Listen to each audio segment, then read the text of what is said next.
Ya, dubbadhu gaajii guddaa.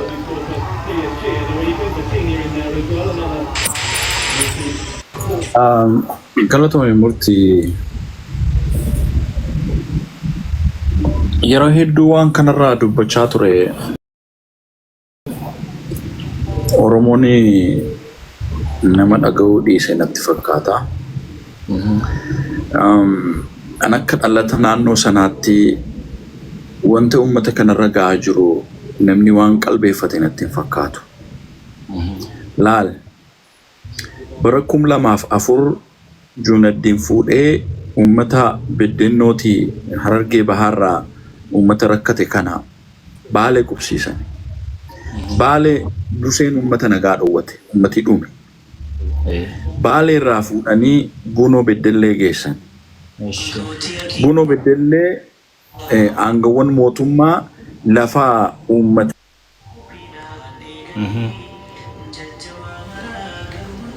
buqqa'ee achi deeme investmentii jedhanii lafa isaanii kenname irraa fuudhan. Yeroo naannoo Gumuzii fi Wallagga Lixaa gidduu qubatan Gumuz 2018 yeroo jijjiiramaa haleellaa jalqaba geggeessite irratti kan miidhame uummata kanadha.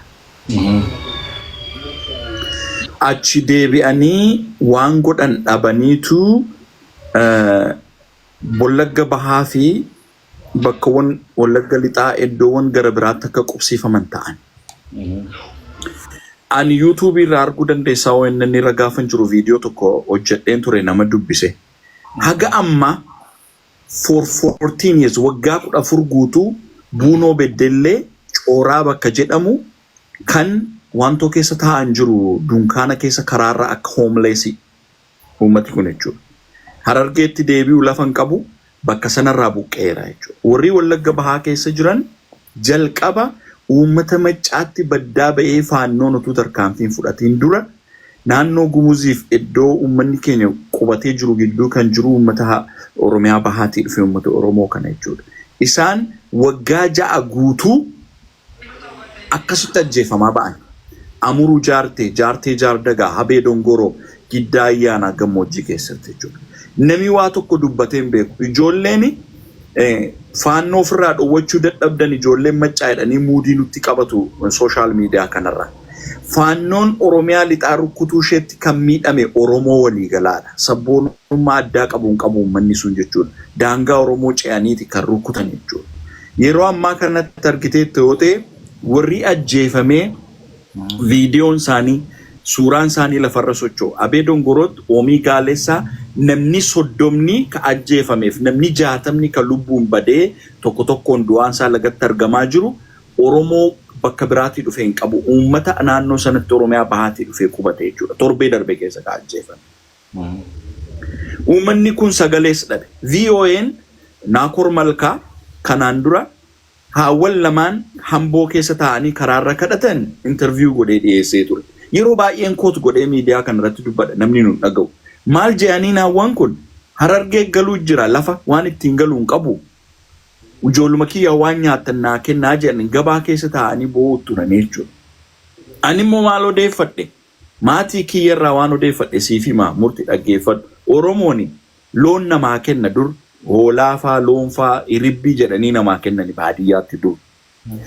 Uummati keenya Oromiyaa Bahaatii dhufe garuu gaafa lafti toleen dhufee fudhaa mucaa kiyya narraa fuudhaa lubbuun baafadhaa jedheeti dhala isaa ollaa keenyatti gatee deemuu jira jechuudha. That much uummati keenya rakkoorra jira. Amma dhiirtii warra walitti qabamee taa'u kana keessa argite dhiirtii ofirraan deebisa jettee ka dhumte jechuudha. Dhalaaf ijoolleedha kaatee argite sun. Dhiirri raasaa keessatti reeffisaa jiru immoo kaati gadi hin baasne meeqatu jira jechuudha. Kuni an personally ijoollee keenya Oromiyaa Bahaa akka Oromootti ka waliin dhabne ka waliin qabnu rakkoo akkanaa hin qabu. Ammoo uummanni suni yoo xiqqaate uummati Maccaa gosa isaatti baqata. Gosa isaatti gaafa baqatu magaalaa keessa mana jalallee taa'uu ni danda'a beektee. Uummati kun lafa adeemee deemuu hin danda'u. Konkolaataan hin jiru. Karaarra konkolaataarraa buusanii nama ajjeesu. Uummati kun sadiiduu jira. Beelli isa ajjeesa. Bakka qeesaarra hin jiru qeerraa ba'ee jira. ooyiruu lafatti facaafatee qabu hin jiru dhaqee waggaa 4 guutuu hin hojjetanne asiin faannoon qawween irra dhaabbatti yoo kanallee dhiisanii politicize godhuun barbaadu waan hundumaa siyaasaa godhuun barbaadu hiikisaa hiika siyaasaati garuu immoo yoo isaan achi baqatanii deemanii caasaan mootummaas isin qubatanii dhuftanii maqaatu bada hojii mootummaan isaan qubachiise dhadhee mootummaan illee bakka sanatti akka deebi'an isaan dirqisiisa uummati kun uummata maccaa wajjin uummata sagalee dhabe jechuudha Oromoon sangaa dallaa keessaa beestee gaafa qaltu bakki takka yoo qalame hin boo'in hin gadooda loonillee nu garuu Oromoo qaama tokko bakka tokko qalamuutti jiru birmachuu dadhabne jechuudha social media kanarratti issue ta'aatiin jiru jechuudha kanaaf ani glad sitti argachuu kootii fi adara ijoolleen Oromiyaa bahaa jirtan I know ummati Somaalees amma Oromiyaa guutuuti Boorana bakka cufattu daangaarra ka jiru Oromoo miidhamuutti jiru amma hawwan akkanatti boo'an kun akka namaatti nutti dhaga'amu qaba yaa Oromoo win callisne ummata mataa nama tokkootti ga'a ummati kun immoo addatti allammiitti dhabeera lubbuu furottan ku hedduu dhabeera faannootiin ummati kun garuu dachaa gadadoorra jira ummata Oromiyaa ba'aati dhufee Wallagga Bahaa keessa Horroo Guduruu keessa Wallagga Lixaa keessa qubatee jiru kanaaf qaqqabaa dhiirti immoo qalameetu lagatti gatamuu jira dubartoota ka argitani please warri kun laal waggaa 10 meeqa guutochuu 2005 2006 bedennoo irraa bahanii Baale deeman buseen isaan fixee qubachuu dadhaban achi ba'anii bunoo beddellee deeman lafti maqaa investmentiin irraa fudhatame kaan achitti faca'ee kun immoo gumuziif naannoo Wallagga Lixaa gidduu qubatan achitti gumuz rakkoo ittiin uumte 2018 yeroo jijjiiramaa deebi'anii Wallagga Bahaa Horroo Guduruu keessa qubatan jechuudha uummata sana wajjin waggaa 5 fi kan ajjeefamaa jiran please warra kana namni waadhuma xixiqqaatti ilaaluu qabuun jedha kanuma jedhaani murtii namni itti dhaga'ame waan danda'e godhu Thank you. I got it on my telephone. Nuti dubbadhu yeroo takka galatoomii waan ol nagalchite Siraajii akkamina qabda sadeen noole mee xiqqoo waan kanarraa jechuun yeroo baay'ee namni martinuu akkuma ati gaafa duraa jette san ibidda itti jiru irraa lallabuu jira hedduu keessa gadi hin beeku amma waan Oromiyaa lixaatti tahamaa jiru kana uummanni kun ka achi qubateetu miidhamuutti jira moo eeyyan ka achi qubateetu miidhamaa jira uummata keenya keessattuu Harargee irraa bara bulchiinsa mootummaa naannoo Oromiyaa Giniisaa Doofaan achi Baabur Baalee fi akkasuma Wallagga keessa qubsiisan daangarra jirantu Wallagga keessatti daangarra warri jiru kun dhiirti isaanii dhumtee jirti already kun buqqaafamee qabeenyi saamamee lubbuun nama guyyaa tokko torbaan kana keessa gara nama 40 lubbuun baddee waan akkanaatu deema lola mootummaan itti bane moo lakki shiftaa warra naannoo Amaaraatiin fannoo ofiin jedhuutu daangaa cee yeroo mara uummata kana ajjeesa buqqisa qabeenya isaanii saamu jechuun waan haaraa miti haga har'aa I think gara Wallaggaa kanatti waan akkasii sun yeroo baay'ee madhagahamaa garuu qaama godhannee na fakkaata Oromoon yeroo baay'ee wata rakkoo gara ka daangaa keessattuu gama Harargee kama Baalee Wallaggaa kana yeroo dubbatan namni afaanuma keessa qaqqabata malee miidhamuu dhiisee jira ani akka kiyyatti gaafa Salaalee irraa akkasitti uummanni dhume san akka Oromootti sagalee taane garuu sanirraallee bu'aan nu arganne jiru uummanni ammallee dhumuu jira sagalee haa taanu bakka jennu kanatti wanni godhamuu danda'u maali sagalee aan alatti we need to have strategy akkamitti sagalee taanaa jechuun kan namni as keessa jiru martinuu polotikaa garagaraa oofa waan ta'eef ilaalcha polotikaatiin ka adda ta'e wanni kuni politikaadhaan waliin qabatu by the way exactly so akkamitti uummata kana gargaaruu dandeenyaadha namni sagalee ta'uu yeroo baay'ee akka itti sagalee ta'uu wallaala I think Raajii waan kanarraa ana caala beeka yeroo dubbatu namni ilaalcha mataa ifii kenna akkamitti sagalee ta'uu danda'an gara kamiin sagalee ta'uu dandeenya gargaarsi uummata kanaaf ammatti barbaachisu hoo hin jira uummanni kun buqqa'ee viidiyoo reefu gadhiifame Raajii Bustaan sitti hima maybe anne viidiyoo gadhiiseen jira najalallee seenanii nama ilaaluu danda'a haala isaan keessa jiran buqqa'uu qofaa miti qabeenya saamaman rooba yeroo ganna jirru kanaan harmeen kumaataman buqqaatee aanaa biraa keessa mooraa tokko keessa bakka gattaan godhamee fi achi jiran uffannaan qaban, nyaatan qaban, daa'imman harkaa qaban, abbootiin biraa dhumte. Warri kun gargaarsa qofa osoo hin taane gargaarsallee gargaarsa tamaanii barbaadan karaa ittiin gargaaramu immoo rabbi haa beeku waan uffatan waan nyaatan hawaasni keenya naannoo isaan aanaa sanirraa buqqaanii aanaa biratti dhufan kunilleen gartee da'oo ta'anii fi waan danda'aniin uffannaa nyaata daa'immanii kanaatiif kanaan yoo bira dhaabbatanii ala hawaasni warrummaan dubartiif daa'imman lubbuun hafe kunuu waan jiraatanii miti haalli isaan keessa jiran viidiyoo sana yoo ilaaltan dhuguma garaa nama nyaata kan du'e nu awwaalladha kan dhabame nu barbaaddadha jettee harmee boochuu kumaataman viidiyoo gadhiiseetiin jiran na jira seentee ilaaluu dandeessan. Mark murtii wanni na kan maayikii na kan dalagaa keessaan jira. Ishi sii kanne. Dubbaddu. Galatooma raajiidhaaf maayii dubbachuu ture. Dalagaa keessa waan hin jiruuf maayii oggooti na yaamtullees jalaan dubbatini. Wanni takka kanama ajaa'ibsiisu. Hawaasnummaan tokko kan buqqee ganda tokko gale maaliif ajjeefama yeroo hunda? Hawaasni biraan tuqamu. Hawaasnummaan san maaliif ajjeefama? Amma duraas ajjeefamaa turan. Ilmaan kiyya shanna jalaa qalan jetteeti ilmoo takka qabattee tatta'an karaarra. Wanni hundi jalaa gubatee. Fakkeenyaaf amma yoo ganda keenyatti Harargee keessa araddaa takka namni tokko dhufee gandi tokko qubate ganda sana hawaasni kun itti dirmateetuma rorroolee irraa dhorka. Wajjumaan jiraata. Yeroo hunda laal rakkoon akka hedduu jirti. Amma rakkoon akka hedduu jirti. Hawaasa kana shiftu kun qofaatu itti roorrisaa jiraayee. Hawaasa achi qubate kana hawaasni duraan jiraatu fedha isaanii ni qabaayee. Amma raajiin reefu waan jee mucaa ollaa keenya kaayaniiti gaafa lafti tolteen dhufa jedhanii deemanii je laal jecha san laaltanii isin. Maaliif ummata kanaatii je ummanni kun? Ummata ilmoo ollaa fi ollaa kaayee gaafa lafti tolteen dhufa jee deemu jechuun ummata badaadhaa jechuudha.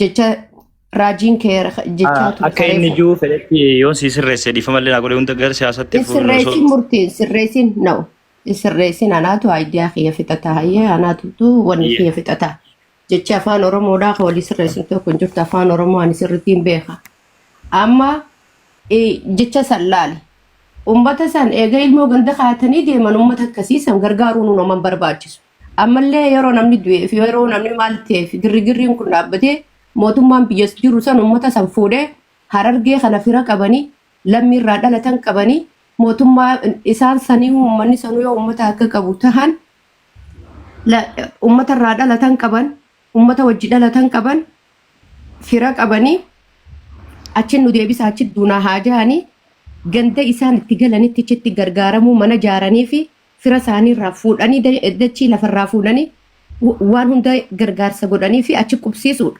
Ammallee gargaarsi asirraa deequuf ummata saniif hin ga'u. Harka dhibbarraan dhibbatti hin kennamuuf. Hin kennamuuf kana muuxannoo yeroo dheeraa itti qabna. Kanaafuu deemuu qaban lafa sanirraa. Lafa sanirraa deemuu qaban. Hiyyaan yoo jaan tattaanii haa du'anii. Tattaanii haa du'anii. Mootummaadhaan nu galchii Harargetti haa jaaniini. Hararge gataa dachaanii tokko tokko isaanii ilmaan isaanii ilmaan isaanii irraa manni ijaaramee fi nyaanni godhamee fi waan hundi godhameetii fi waan gargaaraman. Amma ummata san gargaaramuun hin danda'amu gargaarsi tokko hin dhaquuf hin kennamuuf qamadii mootummaan kennuufuu hin kennan. Murti dhiifama ittiin deebi'an. Kanaaf inni yeroo baay'ee waan Oromoo dubbachuun beektaa namuu akka waan saagaleetti hiikkata beektee abbaan akka barbaadetti hiikkatu. Uummati kun addatti Oromoo isa kaanirraa wanti inni itti ajjeefamaa jiru hin jiru. Oromoo isa qubachiise wajjin jiraata. Uummata maccaa wajjin jiraata. Wajjin gatii baasa. Oromoo ta'uusaaf ajjeefamaa jira. Walqixxee uummata keenya wajjin ajjeefamaa jira. Wanta addatti isaan ajjeefaman hin qaban. Uummati keenya anuu maatii torban dhabee beeki.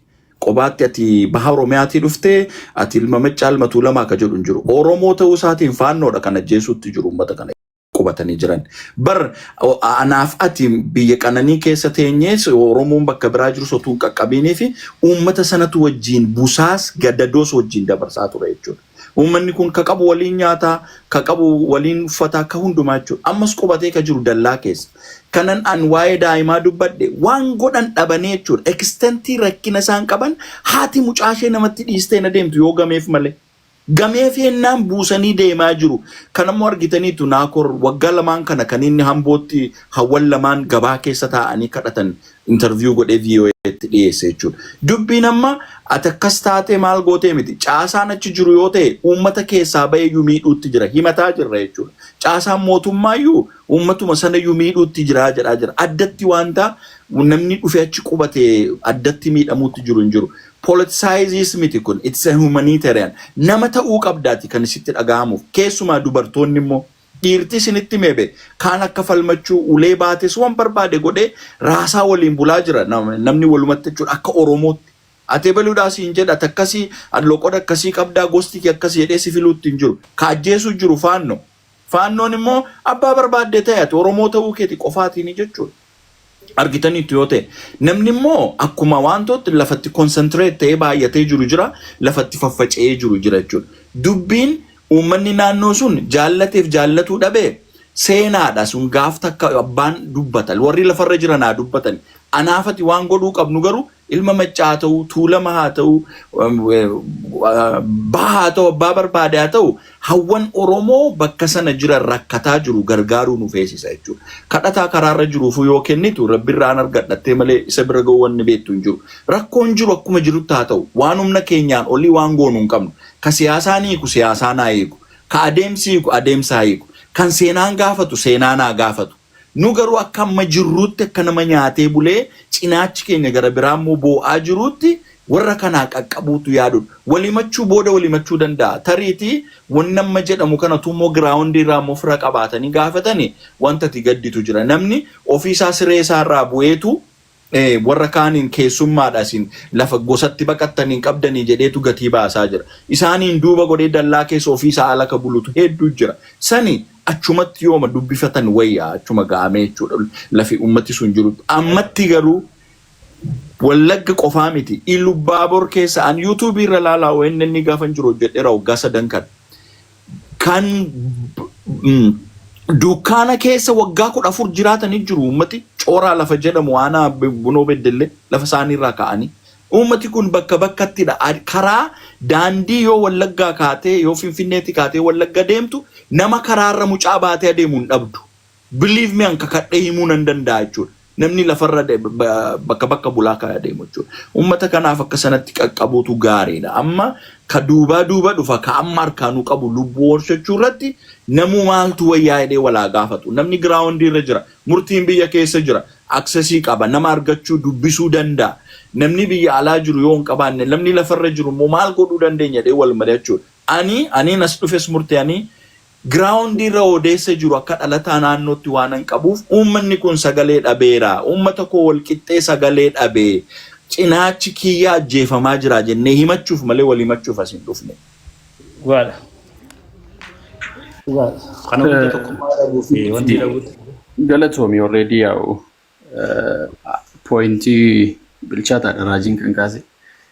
Yeroo tokko waan dhageenyu akka tubannu osoo sirreessine gaariidha. Ati gidduu seenuuf turte garuu akkaataatti obboleettiin koo hubattitu natti hin tolle anis raajiin dafee iyyuu deebisee fi malee. Lelisa idea ke wanni ke dubbadhu. Na dhaggeeffadhu lisa. Yarran deemin haasawa namarra deemtanii haasawan tolfatina. Miutii qabadhu dhaggeeffadhu. Si dhaggeeffataa ture gaafa haasuuf. Walbachaa deemamee akkasuma. Yaa ay waan sirrii hin taane sirrii miti waliin jenna murtii ati iddoo barbaaddutti irratti dhaabee akkas naan jedhi. Ishiin dubartiidha. Miira dubartiin sun viidiyoo sallaaltee keessa jirtu gaafa laaltu akka ishiitti dhagaametti nuti immoo akka dhiiratti dubbannaa mitire bakki nuti ilaaluu qabnu sani maaliifi akka ishiin itti hubatteef akka ati itti hubatte adda ta'uu danda'a beektaa. Anis sanuman jedhee bara akkaataatti hubannu sirreessuun gaariidha. Maaliif beektaa asitti anaabsii wal dhabuuf yookaan ani raajii walii wal dhabuuf osoo hin taane yeroo tokko waa'ee Oromoo kana yeroo haasa'an akka saba biraatti teenyee dhaggeeffachuu jalqabne irraa amma bitaa nutti galee jira jechuudha. Gaafa Hararga keessatti waa ta'u, gaafa Shawaa keessatti waa ta'u, nuti akka saba biraatti lammaffaa fi sadaffaatti teenyee dhaggeeffachuu jalqabne irra waan goonuu dhabne. Ani immoo akka dhalataa amma naannoo rakkoon kun uumamaa jirutti si galee waanan beeku, waanan argu, waan jennus dhabne beekta. Namatti dubbannus dhabne. Yoo dubbanne sisuma beektudha. Atamma gaafa waan kana gadi baatee dubbattu wantoonni ati murteessitee as baatu jira. Dhugaa jiru beekta waan ta'eef. Amma uummati kun naannoo sanarraa buqqa'ee yeroodhaaf mana barumsaa wayii keessa kan jiru. An akkan dhagayetti ibsa daayirektii bahee akkasii marfamtanii jirtu haga jedhamutti akkasitti uummata kanatti kan himamee jechuudha. Bulchaa naannoo sana.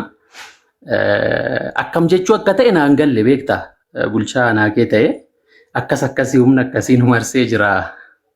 Eeggannoo godhaa jedhee yeroo sitti himu maal jechuudha tokko jalqaba irratti. Meseejii akka Gaafiin qaba. Bulchaa aanaa sanii kan laga warra guduruu keessa bulchuutu uummata kanaan marfamtanii jirtu jedhamoo eenyudhaan jedha? Yaa akkasitti hin dhaga'an odeeffannoo ni qabu. Uummatuma roobaaf aduu keessa jiru kanaan marfamtanii jirtu jedheen immoo uummatuma naannoo sanaa qaama akkasiitiin qaamuma sila maqaa dhahaa turreen marfamtanii jirtu waan jedhudha. Akkasitti uummatatti kan himame waan ajaa'ibsiisu.